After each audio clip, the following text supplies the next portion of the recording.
তারা আগেই জানে যেগুলির উপর হামলা হবে তারা সরায় ফেলছে।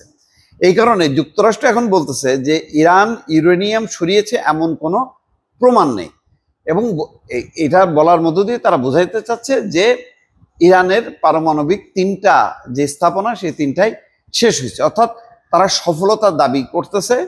কারণ সারা বিশ্বের বিভিন্ন দেশ তাদের দেশের নিজেদের অভ্যন্তরে ডেমোক্র্যাট এবং রিপাবলিকান সহ মার্কিন গোয়েন্দা সংস্থা অন্যান্যরা বলছে যে না, পারমাণবিক স্থাপনা যে ধ্বংস হয়েছে এমন কোনো তথ্য প্রমাণ তাদের কাছে নেই।